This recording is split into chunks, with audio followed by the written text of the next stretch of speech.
अस्सलामुअलैकुम नाजरीन, programme social concern के साथ मैं हूं आपकी मेज़बान फ़िज़ा हुसैन।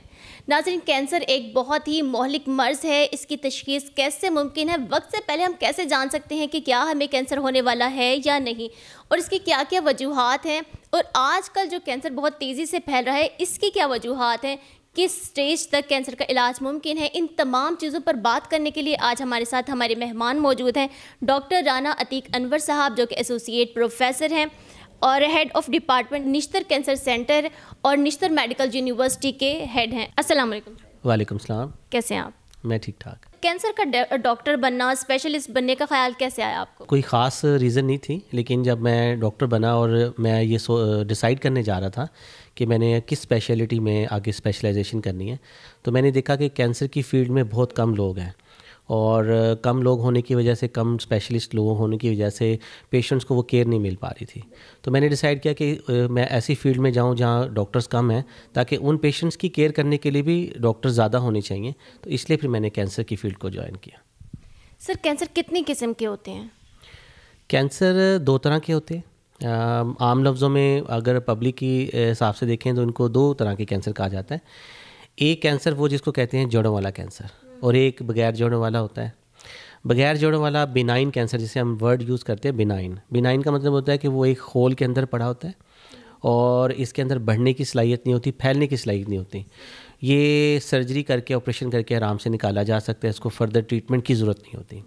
लेकिन जो जड़ों वाला कैंसर है उसे मैलिग्नेंट ट्यूमर कहा जाता है। फैलता है, बढ़ता है, ख़तरनाक होता है। यानी सर वो वाले कैंसर जो हमने अक्सर सुने कि जी हमने कैंसर का इलाज तो करवा लिया, लेकिन फिर कुछ अरसे बाद लोगों को दोबारा हो जाता है। जी बिल्कुल, ये मैलिग्नेंट कैंसर जड़ों वाले होते हैं जो फैल भी जाते हैं। इनकी ट्रीटमेंट थोड़ी डिफ़िकल्ट होती है कि जैसे ऑपरेशन करवाना पड़ेगा, कीमो लगवानी पड़ेगी, शुआएं लगवानी पड़ेंगी। ये वो कैंसर होते हैं। और सर, जो दूसरा कैंसर है, तो ये कैंसर के इलाज कितने तरीक़ों से मुमकिन होते हैं? कैंसर के अंदर 3 तरह के इलाज होते हैं। ऑपरेशन किया जाता है, कीमोथेरेपी यानी कि इंजेक्शन और टैबलेट्स दी जाती हैं, और इसके अलावा रेडिएशन जिसे शुआएं कहा जाता है। ये 3 तरह के इलाज हैं जो हर किस्म के कैंसर के अंदर डिफरेंट तरतीब से दिए जाते हैं। कुछ पेशेंट जिनमें सर्जरी होती है उनको कीमो लगाई जाती है। कुछ पेशेंट्स के कैंसर ऐसे हैं जिसमें सर्जरी हो नहीं सकती, वहाँ पर हम कीमोथेरेपी और शुआएं लगा देते हैं। कुछ ऐसे कैंसर हैं जिनके अंदर आते ही हम उनको डायरेक्ट शुआओं पे डाल देते हैं। तो इन 3 तरह के जो इलाज हैं, इनको हम खुद डिसाइड करते हैं कि कौन कौन सा इलाज यूज़ किया जाए, इस्तेमाल किया जाए इस मरीज़ के कैंसर को ठीक करने के लिए। सर, ये जो टाइप आपने इलाज की बताई है, तो ये क्या सब पर होता है? बच्चे, बूढ़े, जवान, हर एज पर ये अप्लाई हो सकता है? जी बिल्कुल। कैंसर का ट्रीटमेंट जो है वो हर तरह की एज के मरीज़ को दिया जाता है। इसमें कोई एज का प्रॉब्लम नहीं है। बड़े जो बूढ़े लोग हैं उनमें भी शुआएं लगती हैं, कीमोथेरेपी की मेडिसिन भी दी जाती है, और किसी हद तक ऑपरेशन भी हो जाता है। बच्चों में भी ये सारे तरीके इलाज इस्तेमाल किए जाते हैं। देखा ये जाएगा ना कि कैंसर जो है वो कौन सा है, किस स्टेज पे आया है, और उसको किस इलाज से ठीक किया जा सकता है, वही इलाज फिर उसको ऑफ़र किया जाता है। सर, इतने ज़्यादा कैंसर इस वक्त हमारे मुआशरे में बहुत तेज़ी से फैल रहा है, मतलब हर आपको दूसरा चौथा बंदा इसी मर्ज़ में मुब्तला नज़र आता है। तो कैंसर की वजूहात क्या है? बहुत तेज़ी से क्यों फैल रहा है? इसकी एक वजह तो ये हो सकती है कि पहले शायद लोगों को इतनी अवेयरनेस नहीं थी, लोग इस तरफ सोचते नहीं थे, इसलिए रिपोर्ट नहीं होते थे। अब चूँकि अवेयरनेस बढ़ गई है, आप देखें प्रिंट मीडिया, इलेक्ट्रॉनिक मीडिया में बहुत सारे प्रोग्राम्स, मुख्तलिफ डेज सेलिब्रेट किए जाते हैं, जैसे ब्रेस्ट अवेयरनेस मंथ होता है। तो अवेयरनेस बढ़ने से लोगों को चूँकि पता चला है, तो लोग खुद अपना टेस्ट और अपनी इन्वेस्टिगेशन करवाते हैं। उससे कैंसर जल्दी पता चलने लग गया, ज़्यादा रिपोर्ट होने लग गया। दूसरा है कि कैंसर की कुछ वजूहात हैं, जैसे हम लेंगे सिगरेट स्मोकिंग और टोबैको से कैंसर फैल रहे हैं, तो उससे भी जो है ना ज़्यादा ये यूजेस हो गई है। यंग जनरेशन बहुत ज़्यादा सिगरेट नोशी की तरफ माइल हो गई है, उसके कैंसर बढ़ गए हैं। फिर आप ये देखें कि हमारे साउथ पंजाब की एक पट्टी है, अगर हम रहीमिया खां से राजनपुर, डीजी खां और ये लिया तक जाएँ, तो इस एरिया में हेपेटाइटिस वो अनट्रीटेड है, यानी कि हेपेटाइटिस बी और सी इतना आम है, लोगों को पता नहीं है, उसका इलाज नहीं करवाते। ये हेपेटाइटिस बाद में जिगर के कैंसर की वजह बन रहा है। तो कुछ वजूहात ऐसी हैं जो ज़्यादा हो गई हैं, इसलिए कैंसर बढ़ गया, और कुछ अवेयरनेस ज़्यादा होने की वजह से रिपोर्ट ज़्यादा होने लग गए हैं, इसलिए कैंसर हमें ज़्यादा नज़र आता है। सर, ये कैंसर क्या इलाका बेस और जेंडर बेस भी होता है? हाँ जी बिल्कुल। जेंडर बेस में तो हम कुछ ज़्यादा स्पेसिफिक नहीं है। जैसे ब्रेस्ट कैंसर है वो औरतों में कॉमन है, लेकिन मर्दों में भी ब्रेस्ट कैंसर होता है। प्रोस्टेट है, गुदूद का कैंसर, वो मर्दों में ही होगा। लेकिन एज बेस्ड बिल्कुल बच्चों के अपने कुछ कैंसर हैं और हर एज के मुताबिक कैंसर डिफरेंट तरह के हैं जो उस एज ग्रुप में ही होते हैं, उससे पहले या बाद में नहीं होते हैं। तो ये होता है, कुछ कैंसर्स की है रिलेशंस। सर इलाके का फ़र्क पड़ता है? इलाके का फ़र्क जी बिल्कुल पड़ता है। अगर आप हिल एरिया में जाएं तो वहाँ अपने डिफरेंट कैंसर्स हैं, और अगर हम जिस तरह मैंने आपको बताया कि अभी ये जो एरिया है साउथ पंजाब का जिसमें हेपेटाइटिस ज़्यादा है, तो वहाँ पर आपको लिवर कैंसर बहुत मिलेगा। इस तरह कुछ एरिया है जहाँ पे आप देख लेंगे जिन लोगों को ज़्यादा गोश्त खाने को मिलता है, वहाँ पर वो बारबेक्यू ज़्यादा यूज़ करने की वजह से वहाँ पे उनसे रिलेटेड आंतों का, मैदे का, खुराकी नाली का कैंसर है। तो एरिया वाइज भी कुछ स्पेसिफिक कैंसर्स हैं। सर हमारी जो डेली रूटीन होती है, क्या वो भी असरअंदाज होती है कि जैसे खाते हैं, कुछ लोग नहीं इतना काम करते, सो जाते हैं या मोबाइल सारा दिन यूज़ करते, तो क्या इससे भी कोई फ़र्क पड़ता है? जी, हम इसे कहते हैं फर्स्ट क्लास लाइफस्टाइल, जिसके अंदर एक्टिविटीज़ कम होती हैं, फ़िज़िकल एक्टिविटी कम है, लोग ज़्यादा काम नहीं करते। बिल्कुल वर्जिश और फ़िज़िकल एक्टिविटी बहुत ज़रूरी है इस तरह की मर्ज़ से बचने के लिए। तो अब हमारा जो फास्ट फूड बहुत ज़्यादा है, मीट बहुत, गोश्त बहुत ज़्यादा यूज़ होने लग गया है। इसके मुकाबले में फ्रूट और वेजिटेबल्स और सैलड्स का यूज़ बहुत कम हो गया है। ये वजह बन गई है, और लाइफस्टाइल चेंज हो गया है। लोग एक्सरसाइज और फिज़िकल एक्टिविटी कम करते हैं। जहाँ पहले लोग साइकिल चलाते थे, मोटरसाइकिल से नीचे बात नहीं होती, तो लोगों की एक्टिविटी कम हो गई है। और अल्लाह ताला ने इंसान का जिस्म ऐसा बनाया है कि जिसके अंदर हर वक्त अच्छे के अलावा बुरे सेल्स भी बन रहे हैं, और वो बुरे सेल्स ही किसी बीमारी की वजह बन रहे हैं ना, जिसमें कैंसर भी है। तो वो एंटीऑक्सीडेंट हम जो मेडिसिन लेते हैं, वो उनका मकसद होता है कि वो ऑक्सीडेंट जो जहरीले मादे बन रहे हैं उसको ख़त्म करें। और जहरीले मादों को ख़त्म करने के लिए इंसान के जिस्म को बनाया गया कि अगर इंसान का जिस्म डेली एक एक्सरसाइज के ख़ास टाइम तक करे तो वो टॉक्सिन्स निकल जाते हैं पसीने से, स्वेटिंग से और वो एक्टिविटी करने से। जो नहीं करेंगे ऑब्वियसली उनके जिस्म में ऐसी चीज़ें बनेंगी, वो खारिज नहीं होंगी, रिलीज़ नहीं होंगी, तो वो फिर बाद में बीमारी की वजह बनेगी। सर कभी कभी इंसान एक चीज़ के इलाज के लिए दवाइयाँ खा रहा होता है। अब हर चीज़ के फ़ायदे भी होते हैं, नुकसान भी होता है। क्या ऐसा होता है कि हम किसी एक इलाज की दवाई खा रहे हैं, वो दवाइयाँ इतना ज़्यादा हो जाती है कि उसकी वजह से भी कोई मर्ज़ बढ़ जाता है या वो कैंसर में बदल जाता है? नहीं, ऐसी सच हम नहीं कह सकते कि मेडिसिन जो हमारी हैं, जैसे ब्लड प्रेशर या शुगर की दवाइयाँ लोग ज़्यादा खा रहे हैं तो वो कैंसर, मेडिसिन जो है वो कैंसर नहीं करती। कोई भी ऐसी मेडिसिन नहीं है जो कैंसर कर दे। सर इसके अलावा हमने देखा है कि जो छोटे छोटे बच्चे हैं उन्हें बहुत ज़्यादा है, मतलब पहले नहीं होता था। जो छोटे बच्चे हैं जो अभी इस तरह की चीज़ें नहीं खा रहे, लेकिन उनमें भी थोड़ा थोड़ा ये केसेस, थोड़ा नहीं बल्कि अब तो थोड़े ज़्यादा नज़र आ रहे हैं। ये क्या वजह है?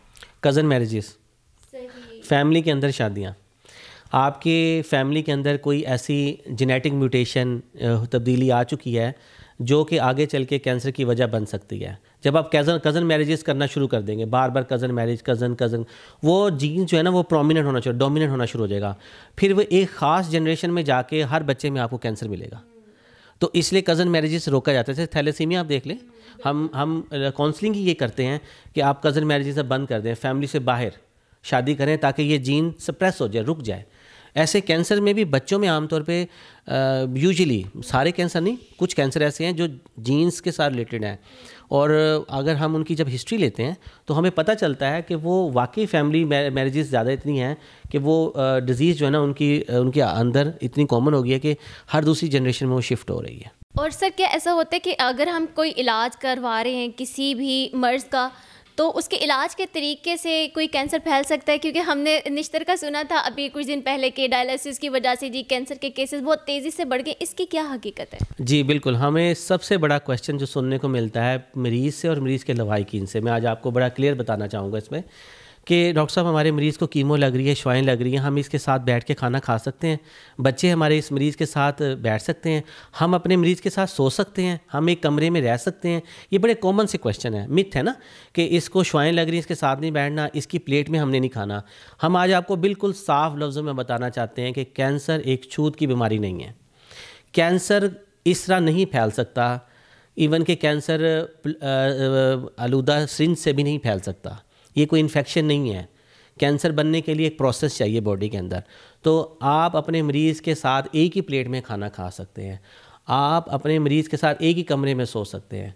आपके मरीज़ को शवाएँ लग रही हैं, आपके मरीज़ को कीमो लग रही है, उसके साथ बच्चे, घर के लवाहिकीन बैठ के हर तरह की बातचीत काम कर सकते हैं। इसके अलावा हमारी ट्रीटमेंट जो है, कैंसर की जो ट्रीटमेंट है, जैसे कीमोथेरेपी है, उसमें कोई ऐसा प्रोसीजर, कोई ऐसी मशीन नहीं है जो रीयूज़ हो रही हो दूसरे पेशेंट पे। रेडिएशन भी ऐसा नहीं है कि एक पेशेंट दूसरे पेशेंट को रेडिएशन दे रहा है। तो हमारी जो ट्रीटमेंट है उससे एड्स या ऐसी बीमारियां दूसरे मरीज़ को नहीं फैल सकती, बिल्कुल भी नहीं फैल सकती। सर, अभी हम जब आपके इंटरव्यू के लिए आ रहे तो हमने देखा ये कि ऊपर कंस्ट्रक्शन चल रही है, तो ये कंस्ट्रक्शन क्या है? जी, हमारे पास इस वक्त निश्तर कैंसर सेंटर में डेवलपमेंट हो रही है। 2 प्रोजेक्ट इस वक्त पैरेलल चल रहे हैं। एक यहाँ पर पेट स्कैन की मशीन लगने जा रही है। ये बहुत बड़ा प्रोजेक्ट है जो गवर्नमेंट पंजाब ने निश्तर हॉस्पिटल को दिया। पेट स्कैन जो है एक डायग्नोस्टिक मशीन है, आप इसे कह सकते हैं कि ये बहुत ज़्यादा एडवांस सीटी स्कैन या एमआरआई की तरह की मशीन है, लेकिन इसका थोड़ा तरीक़ाकार डिफरेंट होता है और ये सिर्फ कैंसर के डायग्नोस के लिए यूज़ होती है। ये अभी इसके लिए लोगों को कराची, लाहौर, इस्लामाबाद जाना पड़ता है, जहाँ पर पेशेंट को एक टेस्ट करवाने के लिए 80 से 90 हज़ार कम से कम खर्च करने पड़ते हैं। जब ये हमारा पेट स्कैन लग जाएगा तो साउथ पंजाब के जो लोग हैं इनको एक तो ट्रैवलिंग नहीं करनी पड़ेगी, ट्रैवलिंग कॉस्ट बचेगी। दूसरा, नो डाउट ये 50% या इससे भी ज़्यादा डिस्काउंट हो जाएगा, तो जो पेशेंट जो है 80,000 है वो टेस्ट हो सकता है 30-40 हज़ार में करवा सके। तो ये एक बहुत बड़ा प्रोजेक्ट है। और आपको ये बता दें कि ये जो मशीन लगने जा रही है ये एक आप कह लें कि फुल साइज़ का प्रोजेक्ट है। इसके लगने से अगर हम इस मशीन को 24 आवर्स यूज़ करें तो 100 पेशेंट डेली जो है वो इसके ऊपर डायग्नोसिस किया जा सकता है। बल्कि सर, इसका तो एक फ़ायदा ये भी हो जाएगा कि जब इंसान कैंसर की तशख़ीस के लिए आता है, उसे पता चलता है कि मैं तो लास्ट स्टेज पर हूँ, फिर जो पैसा जाता है, जो फैमिली का बुरा हाल होता है, वो आप बहुत पहले ही जान सकते हैं कि आप कैंसर की तरफ जा रहे हैं या नहीं, तो उससे वो पैसा भी बच गया और जानी नुकसान से भी इंसान बच जाएगा। अच्छा, इसके अलावा दूसरा प्रोजेक्ट आप देखेंगे ऊपर, ये इस वक्त हम बेसमेंट में बैठे हैं, इसके ऊपर 5 मंजिला बिल्डिंग बनने जा रही है, जिसे हम कहेंगे 100 बेडेड कैंसर हॉस्पिटल बनने जा रहा है, जिसका नाम है निश्तर कैंसर सेंटर। ये 100 बेडेड का जैसे हॉस्पिटल तकरीबन 1.5 साल में कंप्लीट होगा तो यहाँ पर 100 बेडेड एक प्रॉपर एक इंडोर फैसिलिटी बन जाएगी। आप यूँ कह सकते हैं कि कैंसर का मरीज़ एक छत के नीचे तमाम सहूलियात ले पाएगा। इसमें मैं आपको ये बता दूं कि जैसे शौकत खानम में लोग जाते हैं, जी शौकत खानम है, कैंसर का एक हॉस्पिटल है, उसमें कैंसर रिलेटेड हर चीज़ मिलती है। ये कैंसर सेंटर भी जब बन जाएगा तो ये बिल्कुल ऐसे ही होगा जैसे आप शौकत खानम में फैसिलिटीज़ लेते हैं। एक छत के नीचे डायग्नोसिस होगा, एक छत के नीचे पेशेंट चेक होगा, एक छत के नीचे वो दाखिल हो रहा है, उसको कीमो भी यहीं लग रही है, शुआएँ भी लग रही हैं। तो इन हमारे साउथ पंजाब के मरीज़ों को फिर लाहौर या कराची, आगा खान, शौकत खानम नहीं जाना पड़ेगा। और मैं ये कहना चाहूँगा कि शौकत खानम जहाँ ये क्लेम करता था कि हम 80% 90% फ्री मरीज़ों का फ्री इलाज करते हैं, तो हम आपको बताएंगे कि अब शौकत खानम में 10 या 15% पेशेंट एक्सेप्ट किए जाते हैं, बाकी तमाम पेशेंट को रिजेक्ट कर दिया जाता है या उनसे भारी रकम लेकर इलाज किया जा रहा है। तो शौकत खानम जो क्लेम करता था वो अब ऐसी बात नहीं है। लेकिन मैं इस फोरम से ये ज़रूर कहूँगा कि हमारी जो CM साहिबा हैं मरीम नवाज़, उन्होंने बहुत बड़ा काम किया है कि उन्होंने इस 2 प्रोजेक्ट ये जो काफ़ी सालों से रुके हुए थे इनको फौरी तौर पे बनाने का हुक्म दिया, इनके लिए अलहदा बजट दिया। और आज आप देख सकते हैं कि पेट स्कैन और ये कैंसर सेंटर बनने जा रहा है जो 2026 में फंक्शनल होगा। और फिर आप देख सकेंगे कि यहाँ के लोगों को वो सहूलत मिलेगी जो शौकत खानम या शिफा इंटरनेशनल या आगा खान में मिलती थी। यानी सर, क्या शौकत खानम में आपने जैसे कहा तो क्या वहाँ पर फ्री इलाज नहीं होता? क्योंकि इस वक्त तो सब में यही मशहूर है कि शौकत खानम में फ्री इलाज होता है। जी नहीं, बिल्कुल ऐसा नहीं है। उन्होंने अपने क्राइटेरिया इतने सख्त किए हुए हैं। रोज़ाना हमारे पास कई पेशेंट जो आते हैं वहाँ पर महीने 2 महीने ज़ाया करते हैं, वहाँ पे टेस्ट करवाते हैं और फिर उनको रिजेक्ट कर दिया जाता है कि जी हम इस एज ग्रुप को नहीं लेते, हम इस स्टेज पे नहीं लेते। लेकिन हमारे यहाँ पर कोई ऐसी वो रिस्ट्रिक्शन नहीं है, कोई इम्तियाजी सलूक नहीं किया जाता। आखिरी स्टेज है, पहली स्टेज है, तमाम पेशेंट्स को लिया जाता है। और यहाँ पर हम फिर भी इन सहूलियात के साथ पेशेंट को फ्री ट्रीटमेंट भी दे रहे हैं। लेकिन शौकत खानम में वो कैटेगराइज कर देते हैं जिसमें ऑलमोस्ट आप कह सकते हैं 10% 15% लोग हैं जो फ्री ट्रीटमेंट ले पाते हैं। और वो एक ख़ास एज ग्रुप है, आप कह सकते हैं 20 ईयर्स से 40 ईयर्स के अंदर। इससे ऊपर और नीचे वाले पेशेंट्स को वो फ्री ट्रीटमेंट नहीं दे रहे। और ये तमाम पेशेंट प्राइवेटली वहाँ ट्रीट होते हैं और उनको कम से कम 10-12 लाख 15 लाख तक कॉस्ट आती है। सर, आपने कहा कि कैंसर का अब एक नया सेंटर बन रहा है, तो उस सेंटर में और इस सेंटर में क्या फ़र्क है? मतलब यहाँ पर कौन सी फैसिलिटीज़ हैं और उसमें जो फैसिलिटी होंगी वो इससे कितनी अलग होंगी, कितनी एडवांस होंगी? अभी हमारे पास इस वक्त ट्रीटमेंट तो सारी अवेलेबल हैं। हमारे पास पेशेंट कीमोथेरेपी लगवाता है, डायग्नोसिस पेशेंट का हो जाता है। इसके अलावा रेडिएशन की 2 मशीन्स हैं, एक हमारे पास पुरानी कोबाल्ट मशीन चल रही है और एक अभी लीनियर एक्सेलेटर आपने नाम सुना होगा, नई मशीन है जिस पे आप कह सकते हैं कि जो ट्रीटमेंट शौकत खानम या लाहौर में मिल रहा था वही ट्रीटमेंट, वही रेडिएशन की ट्रीटमेंट यहाँ मिल रही है। लेकिन ये जो हमारा सेंटर बनने जा रहा है, इसके बनने के बाद आप ये कह सकते हैं कि इसमें 100 बेडेड इंडोर फैसिलिटी और एक प्रॉपर कीमोथेरेपी का एरिया होगा, ओपीडीज होंगी और डायग्नोस्टिक की आपको बताया पेट स्कैन लग रहा है। इसके साथ फ्यूचर में हमारा प्लान है कि यहाँ पे हम सीटी स्कैन एमआरआई की सहूलियात भी बढ़ाएं, तो वो फिर उस वक्त पेशेंट को एडवांस टेक्नोलॉजीज़ के साथ एडवांस ट्रीटमेंट की फैसिलिटी जो है ना वो प्रोवाइड होना शुरू हो जाएगी 2026 में। सर अच्छा, लास्ट में अब मैं ये पूछना चाहूँगी कि आप कि जो कैंसर के मरीज़ हैं उन्हें क्या कहना चाहेंगे और उनकी फैमिली को क्या कहना चाहेंगे, क्योंकि जैसे आपने कहा कि लोगों के सवाल ऐसे होते हैं कि क्या हम खाना खा सकते हैं, क्या हम पी सकते हैं, या जिनको स्टार्ट होता है वो स्टार्ट से ही दिल हार जाते हैं, उन्हें लगता है कि बस अब कैंसर अगर डायग्नोज हो चुका है तो ज़िंदगी ख़त्म हो गई है। जी, मैं आज पब्लिक को ये बताना चाहूँगा कि कैंसर छूत की बीमारी नहीं, कैंसर अब लाइलाज नहीं, कैंसर की ट्रीटमेंट अब अवेलेबल है, हर कैंसर ठीक हो सकता है बशर्ते के पेशेंट अर्ली स्टेज में आ जाए, जल्दी आ जाए हमारे पास, वो पेशेंट 100% ठीक हो जाएगा। लेकिन अगर हम बात करें कि पेशेंट लेट स्टेज में आ जाता है, जिससे हम कहते हैं फैला हुआ मर्ज़ है, उस मर्ज़ में भी हम इलाज करके पेशेंट की क्वालिटी ऑफ लाइफ को ठीक कर सकते हैं, पेशेंट की तकलीफ़ को दूर कर सकते हैं, पेशेंट की लाइफ बढ़ सकती है। सो कैंसर का इलाज कराने से नो डाउट कैंसर का पेशेंट ठीक होगा। और इसके अलावा मैं ये बताना चाहूँगा कि हमारे पास निश्तर कैंसर सेंटर एक गवर्नमेंट पंजाब का सेंटर है जहाँ पर हम पेशेंट्स को फ्री चेक करते हैं, कोई फ़ीस नहीं है, और टेस्ट भी किसी हद तक फ्री होते हैं। कुछ टेस्ट हैं जो हम 50% डिस्काउंट पे कर रहे हैं, कीमोथेरेपी, रेडिएशन यहाँ लग रही है वो भी फ्री लग रही है। और मैं ये आपको बता दूं कि एटॉमिक एनर्जी सेंटर्स जो हमारे एरियाज़ में काम कर रहे हैं वो प्राइवेटली अब पेशेंट को ट्रीट कर रहे हैं। आप देख लें, मीनार है, भावलपुर बीनो हॉस्पिटल है, यहाँ पेशेंट चेक करवाने की फ़ीस देता है, टेस्ट करवाने की फ़ीस देता है और वहाँ पर हर चीज़ के पैसे लिए जाते हैं। निश्तर कैंसर सेंटर निश्तर के अंदर एक अलहदा से सेंटर है। लोग समझते हैं कि शायद ये मीनार ही है, लेकिन मैं आज ये बताना चाहूँगा कि मीनार अलहदा से एक प्राइवेट इंस्टीट्यूट है जो निश्तर की बाउंड्री के अंदर काम कर रहा है, लेकिन निश्तर का अपना कैंसर सेंटर मीनार से पहले बना हुआ है जहाँ पर हम फ्री ट्रीटमेंट दे रहे हैं। तो जिन लोगों के घरों में कोई कैंसर का मरीज़ है या जो लोग परेशान हैं वो हमसे रब्ता कर सकते हैं, कैंसर सेंटर में आ सकते हैं। हम इंशाल्लाह उन्हें ट्रीटमेंट भी प्रोवाइड करेंगे और सहूलियत जो है वो फ्री या सब्सिडाइज्ड रेट पे प्रोवाइड की जाएंगी। सर आखिर में एक सवाल मेरे दिमाग में आया है कि लास्ट स्टेज पर जब हो जाता है तो जो जिसको लास्ट स्टेज में तो कहते हैं नहीं मेरा इलाज नहीं करवाओ, अब ज़िंदगी ख़त्म है, क्या वाकई ज़िंदगी ख़त्म हो जाती है, इलाज मुमकिन हो सकता है? फैला हुआ मर्ज़ जो है वो कंट्रोल हो सकता है, ख़त्म नहीं हो सकता। ये बात तो क्लियर है कि हम उसको कंट्रोल कर सकते हैं लेकिन हम ख़त्म नहीं कर सकते। लेकिन कंट्रोल करने से एक पेशेंट है जिसका हम ट्रीटमेंट नहीं करवाते, मर्ज़ फैला हुआ है, तो साफ ज़रा उसने 2 या 3 माह में मर जाना है। लेकिन अगर हम इसी पेशेंट को ट्रीटमेंट देते हैं, उसका मर्ज़ कंट्रोल करते हैं, तो ये पेशेंट साल 1.5 साल ज़िंदा रह सकता है। इसके अलावा पेशेंट को कोई ब्लीडिंग है, पेशेंट को पेन है, पेशेंट को तकलीफ़ है, वो ट्रीटमेंट से ठीक हो जाएगी तो पेशेंट की जो क्वालिटी ऑफ लाइफ अच्छी हो जाएगी, पेशेंट अपनी ज़िंदगी जो है वो अच्छी तरह गुजार सकेगा। तो नो डाउट पेशेंट को ट्रीटमेंट का फ़ायदा तो हुआ।